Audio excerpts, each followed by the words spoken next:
Hello students, welcome to this C programming lecture series.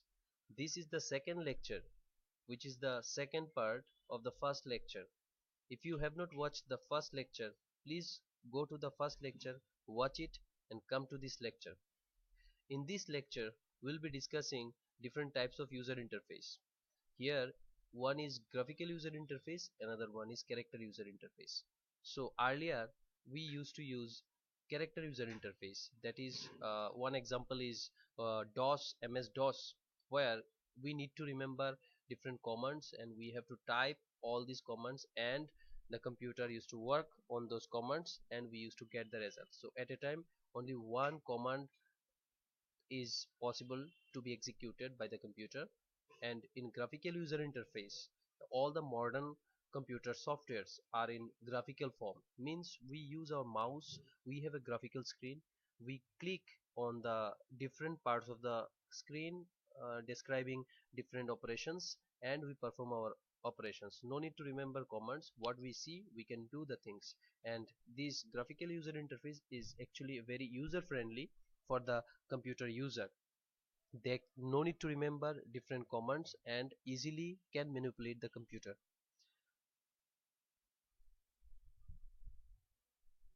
This is the typical graphical user interface. See, this is Windows 7.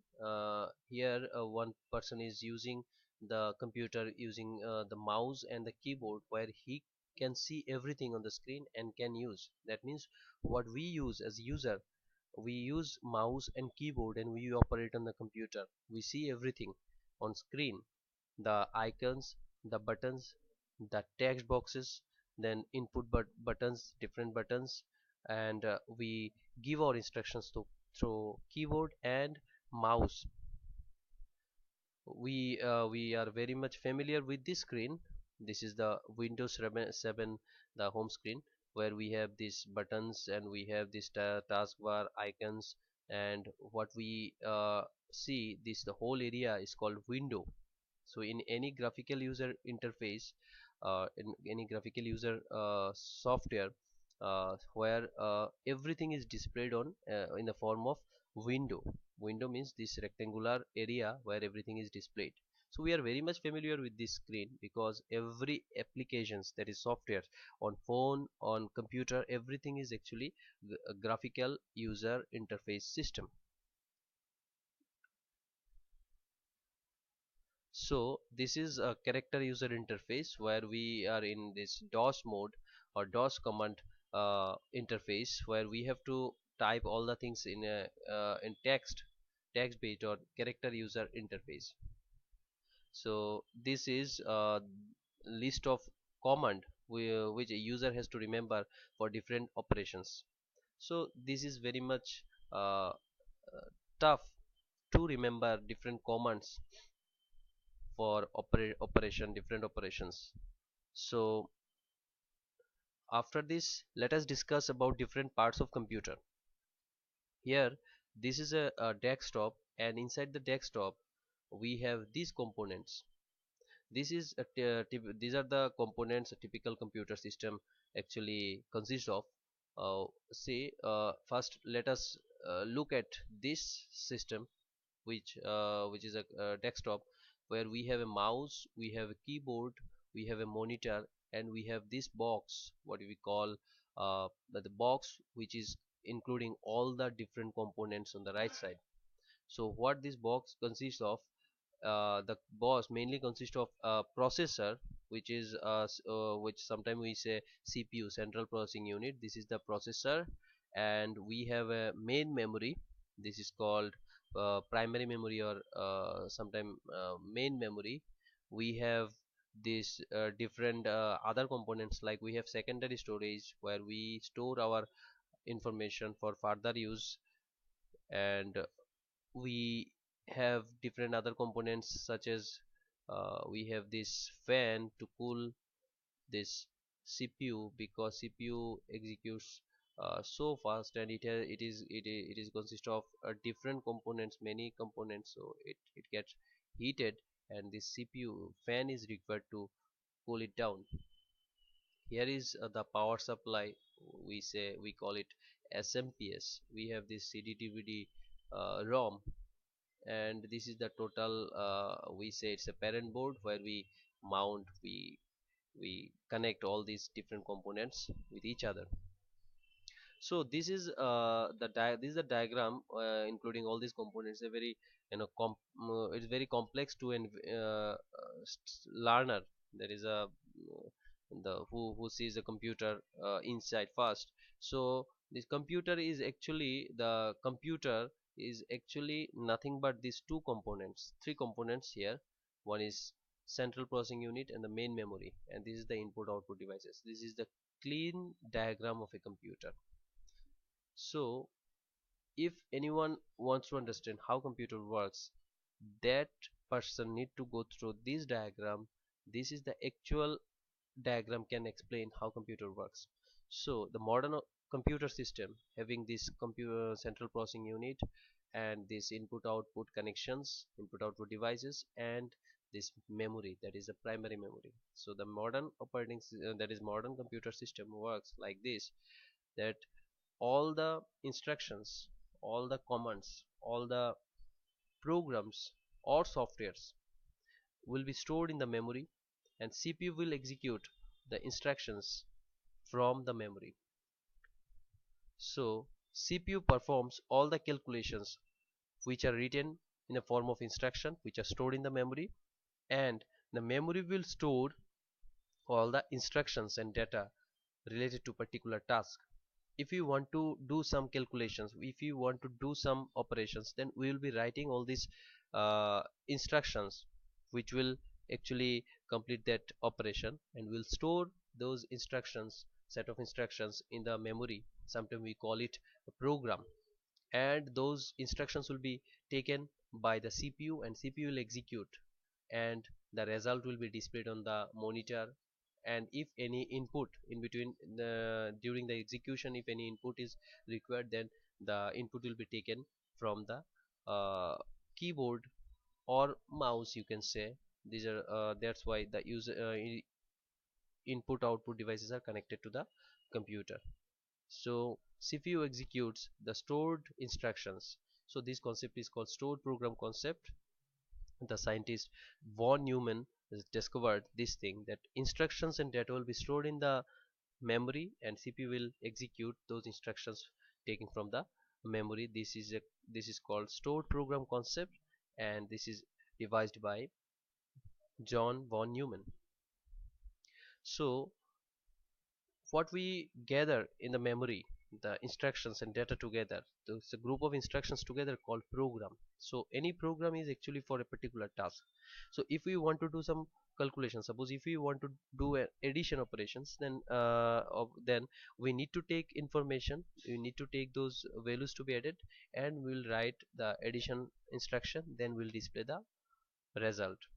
So any program is for any specific purpose. We already discussed about that. So this is the typical program. That means there are three instructions. Suppose here is one variable a is equal to 2. If we want to add 2 and 5, so we have two space a and b. This space means logical space, we call it variable, which can store these values in a program. So 2 and 5 will be stored in a and b in this line, and in the second line this 2 and 5 means which are there in a and b will be added and will be stored again in another logical space which is called c, another variable, and c will be displayed, means we are displaying the summation of 2 and 5 means 7. So this is called a program, means which is for a particular purpose. What is the purpose? Purpose is adding to integer. These are the two integer 2 and 5, so we call it a program. So this is another the clean diagram. You can see this is the program which is there in the memory, which will be taken by the CPU, and CPU will execute instruction one after another. First instruction, second instruction, third instruction, which will be executed one by one by the CPU, and the result will be displayed on the input output devices in this case. So see, output device is displaying 7. So you can see this thing. a program equivalent to application equivalent to software. So sometimes we say program means for a particular purpose we are developing, we are listing instructions together. And sometimes we say application, in mobile phone we say apps, in computers we say applications, softwares. So these are similar things. So again we come back to the first slide where we left the question what is computer. So now we had a little understanding that what is computer. uh, the computer is nothing but CPU and memory, where we store information in the memory and CPU gets the information and executes, and we display the information output on the screen, and we take inputs through the mouse, keyboard, and other from other input devices. And there those instructions, list of instruction, there is a group of instructions or programs, we call it softwares. So actually computer is nothing but a collection of software which are stored in the memory, and computer is nothing but another part which is hardware, that is which actually uh, executes and does other input output operations.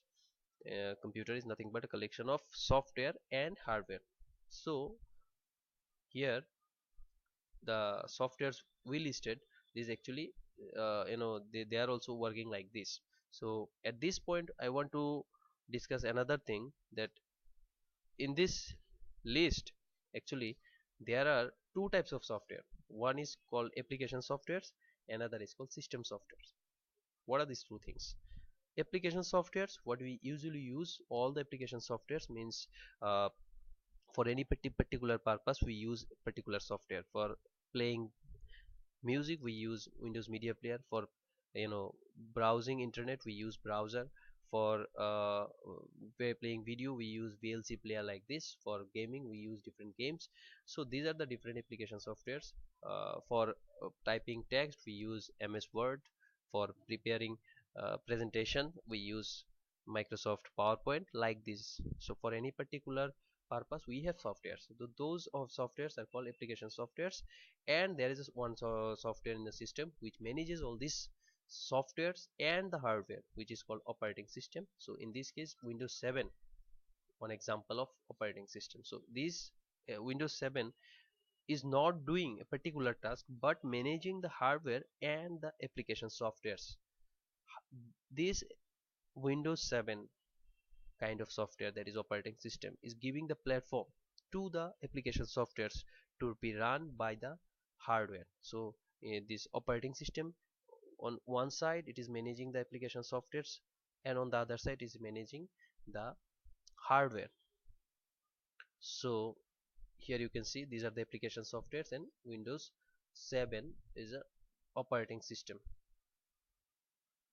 So operating system manages the computers, central processing unit, memory, disk drives, and printer. That is, hardwares are being managed by operating system. Operating system establishes a user interface between the hardware and the user. So another task is that it helps the application software to be run on the computer. So is a typical diagram, is very important diagram. You see the user is using computer. How it is using? It is using computer by opening different application software. So application softwares are running because operating system is giving them the platform to be run on the hardware. So on the on one side it is managing the hardware, on the other side is managing the application softwares. So this is the particular this is the particular operating system which is doing this big task. That's why it is called a management software. It manages different things. And on this side you can see these are the application softwares running on the hardware with the help of this operating system. The operating system manages this hardware. So later on we'll be having classes on operating system also, so we'll not go to the deep of this operating system part. So students, so we have come to a point where we'll be learning how to develop application softwares. And to develop these application softwares we have another kind of software which are used to develop application software. These are called compilers. So compiler is a kind of software which will be used to develop other application softwares. So the developer, that is the programmer, will group instructions together and will give those group of instructions or program to the compiler, and compiler will generate the software what we generally use different application softwares. So means the softwares to develop software. So these softwares actually the compiler to develop software, these are the application softwares to be developed. So there are different options we can choose. We can use any of these uh, software development tools where we'll be writing our instructions. As we know, instruction has to be listed together and has to be loaded in the main memory. So we can use C, we can use C sharp, PHP, we can use Java, C++, Ruby, MATLAB, Python. There are many options. So as we are in the series of C programming lectures, so we'll be learning C. So here is another diagram where we are writing C programs, means a list of instructions in C. This is a type of writing instructions, and this will be given to compiler, and compiler will generate this sort of software. It's a it's a diagram only. So when we'll go to the C programming, how to do that, so we'll go through everything. So in the next section we'll be dealing with C programming. We'll be doing C programming hands-on practices. So be with us, watch the next lecture, which is lecture 3, which is coming with different C programming instructions. I will be writing instructions, I will be doing programming for you. Thank you.